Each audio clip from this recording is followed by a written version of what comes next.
बिलाल अपनी बहन की जोर शोर से शादी की तैयारी कर रहा होता है। वो हर चीज़ का हर एक काम कर रहा होता है, लेकिन जैसे ही उसकी बहन की विदाई का दिन आ जाता है, उसी दिन अचानक शाम के वक्त में उसकी बहन की विदाई हो रही थी, तो वही मौके पर पुलिस पहुंच जाती है। और जैसे ही पुलिस पहुंचती है, बिलाल को गिरफ्तार करती हैं। उसको हथकड़ियाँ पहनाने के बाद जब उसे पुलिस थाने लेकर जा रही होती हैं, तब बिलाल पूछने की कोशिश करता है कि आखिर आप मुझे गिरफ्तार क्यों कर रहे हैं। आसपास के लोग भी जो है काफ़ी ज़्यादा इकट्ठा हो जाते हैं। वो भी पुलिस से ये पूछने की कोशिश करते हैं कि आखिर बिलाल ने कौन सी गलती की है, उसे गिरफ्तार क्यों कर रहे हैं।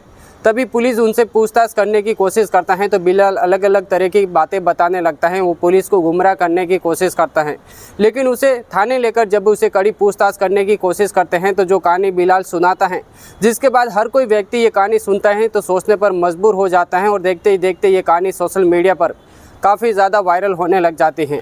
आखिर बिलाल ने ऐसा क्या किया था, पूरी कहानी इस वीडियो के माध्यम से आप सभी को विस्तार से बताऊंगा। नमस्कार दोस्तों, मैं रमजान सैया और आज की सच्ची घटना जो मैं आपको सुनाने जा रहा हूं, दरअसल उत्तर प्रदेश का एक ज़िला लगता है सहारनपुर और यहीं पर एक थाना लगता है रमजानपुर। वहीं का रहने वाला प्रवीण कुमार, जो कि एक पेंटर का काम कर रहा होता है, उसका एक बच्चा भी होता है, साथ में उसकी पत्नी जिनका नाम उमा होता है। प्रवीण कुमार अपने घर परिवार को अच्छे खासे से संभाल रहा होता है। वो पेंटर का काम करके अपने परिवार को हर खुशियाँ दे रहा था। उस परिवार में किसी चीज़ की कमी नहीं थी। बस उस घर परिवार के अंदर कोई चीज़ की कमी नहीं होने के कारण से उस घर परिवार में सारी सुख शांति थी, जिसकी वजह से उस घर परिवार के अंदर सब कुछ ठीक चल रहा था। लेकिन प्रवीण कुमार को एक दिन दोनों हाथों के अंदर गंभीर चोट आ जाती है, जिसके बाद में वो दिव्यांग हो जाता है, अपाहिज हो जाता है।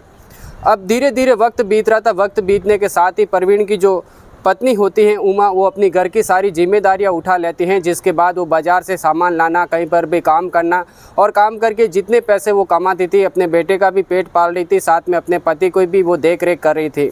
धीरे धीरे वक्त बीतता है। वक्त बीतने के साथ उमा अब गांव के एक लड़के के साथ बातें करने लग जाती हैं। वो फ़ोन पर घंटों घंटों बातें करने लग जाती हैं, जिसके बाद एक दिन प्रवीण को इस बात की खबर लगती है। तो प्रवीण अपनी पत्नी को समझाने की कोशिश करता है कि आखिर तुम इतने देर तक जो है फ़ोन पर किससे बातें करती रहती हैं, तुम्हें ऐसा नहीं करना चाहिए। मैं अपाहिज हो गया तो इसके लिए क्या हुआ, तुम्हें जो है इस तरीके की दूसरे लोगों के साथ कभी भी बातें नहीं करनी चाहिए, मैं तुम्हारा पति हूँ।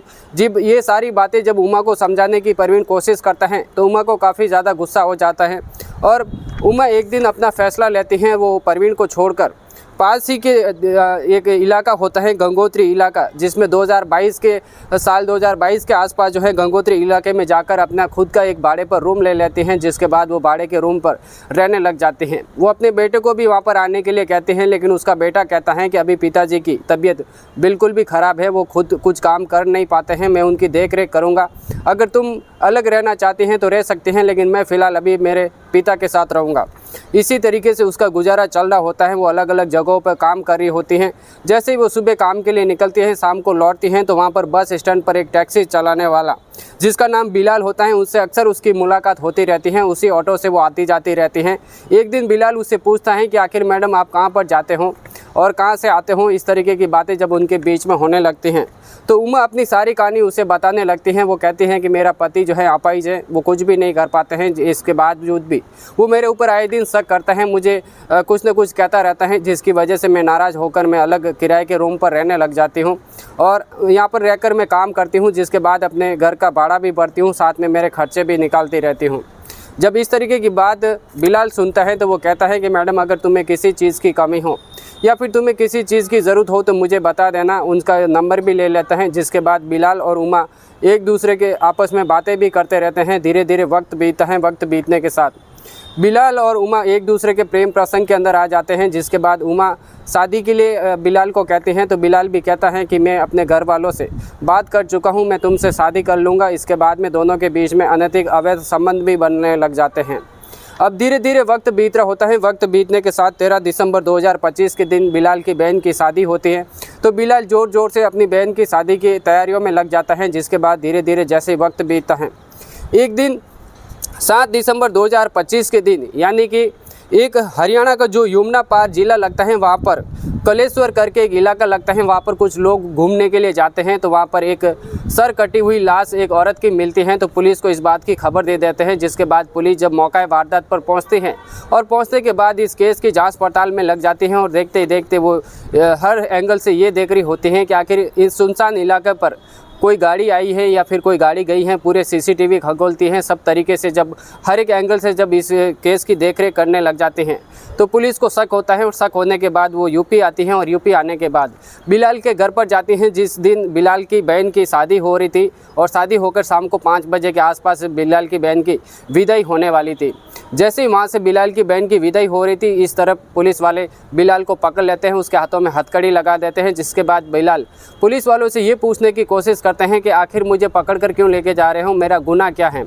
आसपास के लोग भी इकट्ठा हो जाते हैं। इकट्ठा होने के बाद वो भी पुलिस वालों से पूछताछ करने की कोशिश करते हैं।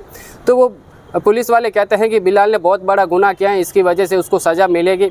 जब पुलिस बिलाल को गिरफ्तार करके थाने में लेकर जाते हैं, जब उससे पूछताछ करने की कोशिश करते हैं तो बिलाल अपनी बातों से पुलिस वालों को इधर इधर घुमाने की कोशिश करता है। लेकिन पुलिस जब सख्ती से उसे पूछताछ करने की कोशिश करते हैं तो आखिर बिलाल टूटता है। टूटने के बाद एक कहानी सुनाने लगता है।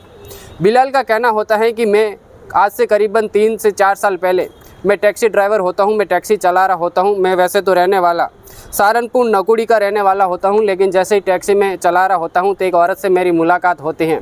जो औरत अपने पति को छोड़कर एक अलग कमरे के अंदर रह रही होती है और उसके साथ जैसे ही मेरी मुलाकात होती है, हम एक दूसरे के फ़ोन नंबर ले लेते हैं। जिसके बाद हमारे बीच में बातें भी होती हैं, हमारे बीच में आए दिन संबंध भी बनने लग जाता है। और मैं वहाँ पर हमेशा के लिए मैं उसके घर पर रहने लग जाता हूँ। मैं अपने परिवार वालों को फ़ोन करके ये कहता रहता हूँ कि मुझे आज कुछ काम है, या फिर वो कहता है कि मैंने अपने भाड़े पर रूम ले लिया है, मेरा रोज़ का घर पर आना जाना बहुत ही ज़्यादा मुश्किल होने लग गया है। इसी वजह से मैं इसी जगह पर रह रहा हूँ। मैं इसके ये किराए पर रूम लेकर मैं यहीं पर रहना चाहता हूँ। जब धीरे धीरे वक्त बीत रहा होता है, मेरे परिवार वाले भी मुझे कहने लगते हैं कि आखिर तुम घर पर मिलने के लिए नहीं आते हैं। तो वो कहता है कि मैं काम में काफ़ी ज़्यादा बिजी हूँ।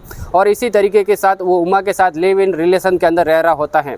धीरे धीरे 3 साल बीत जाते हैं। उमा भी जब उसे शादी की बात करता है तो बिलाल कहने लगता है कि मैंने अपने घर परिवार वालों से सबसे बात कर चुका हूँ, मैं आखिर तुमसे ही शादी करूँगा। जब धीरे धीरे ऐसे वक्त बीतता है, लेकिन एक दिन बिलाल को इस बात का पता लगता है कि मैं एक शादीशुदा औरत से जो है मैं शादी क्यों करता हूं, क्योंकि मेरे परिवार वाले ऑलरेडी मुझे 3 से 4 बार कह चुके हैं, मेरे लिए एक लड़की भी देख चुके हैं और मुझे 10 बार बोला गया है कि तुम शादी कर लो। लेकिन मैं धीरे धीरे शादी को आए दिन टालता रहता था, क्योंकि मैं उमा से शादी करने वाला था। लेकिन जब मेरी बात ये समझ में आती है कि आखिर मैं एक शादीशुदा एक बच्चे की माँ से शादी क्यों करूँ, मैं किसी और से भी शादी कर सकता हूँ। मेरे घर परिवार वालों के कहने की वजह से उनकी तरफ से भी मैं शादी कर सकता हूँ। जब ये सारी बात जब मुझे समझ में आती है, तब मैं उमा से ये बात कहने लगता हूँ कि मेरे घर परिवार वाले मेरे लिए लड़की देख चुके हैं और मेरी शादी वहीं पर होगी।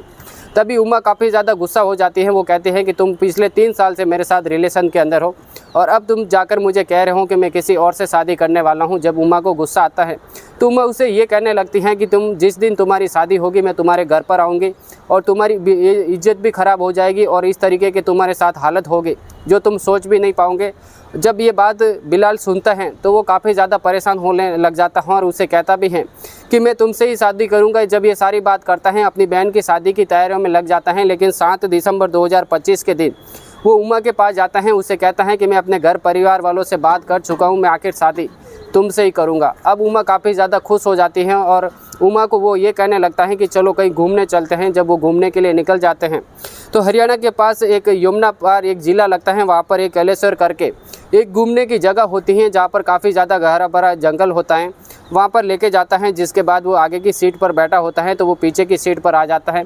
जिसके बाद उमा को ये कहने लगता है कि मुझे तुम्हारे साथ जो है संबंध बनाते हैं। उमा भी काफ़ी ज़्यादा खुश हो रही होती है, तो दोनों आपस में संबंध बनाते हैं। संबंध बनाने के बाद एक बेल्ट से उमा का गर्दन जो है कसकर पकड़ लेता है, जिसके बाद उमा काफ़ी चटपटाती है। चटपटाने के बाद उसकी जो है आखिर जान निकल जाती है। जिसके बाद वो एक धारदार हथियार लेकर आता है साथ में, जिसकी वजह से उसके शरीर के अलग अलग टुकड़े कर देते हैं। एक गर्दन अलग कर देता है, कपड़ा कहीं और जगह पर तो उसके शरीर के टुकड़े कहीं और जगह पर, अलग अलग जगहों पर फेंकने के बाद वो घर आ जाता है। जिसके बाद वो अपनी बहन की शादी में लग जाता है। लेकिन जैसे ही वहाँ पर कुछ लोग घूमने के लिए जाते हैं, उनसे उस बात का जब उन्हें पता लगता है, वो पुलिस को जब इस बात की जानकारी देते हैं, तो इस तरीके की पूरी जांच पड़ताल में जब इस बात का पता लगता है कि आखिर यहाँ पर जो संदिग्ध गाड़ी आई थी और यहाँ से जो गाड़ी गई थी वो आखिर बिलाल के नाम की है। जब बिलाल से उसे पूछताछ करने के बाद वो सारा सच उगल देता है, जिसके बाद उसे गंभीर धाराओं के अंदर उसके ऊपर मुकदमा दर्ज हो जाता है। 16 दिसंबर के दिन उसको कोर्ट के अंदर पेश कर दिया जाता है, जिसके बाद उसे कड़ी से कड़ी सज़ा के अनुसार उसे जो है हमेशा के लिए जेल की सलाखों के पीछे भेज दिया जाता है। इस कहानी का सुनाने का मकसद हमें किसी को ठेस पहुंचाना नहीं, किसी को तकलीफ पहुंचाना नहीं, बल्कि आप जहाँ भी रहते हैं सेफ रहिए, सुरक्षित रहिए और सावधान रहिए। इसी तरीके की क्राइम की कहानियाँ अगर आप सुनना चाहते हैं, देखना चाहते हैं, तो रोज़ सुबह हमारी एक नई कहानी आती है। तो इस वीडियो को लाइक और चैनल को सब्सक्राइब करना बिल्कुल भी मत भूलना। तब तक के लिए मिलते हैं आपसे अगली वीडियो के अंदर। जय हिंद दोस्तों।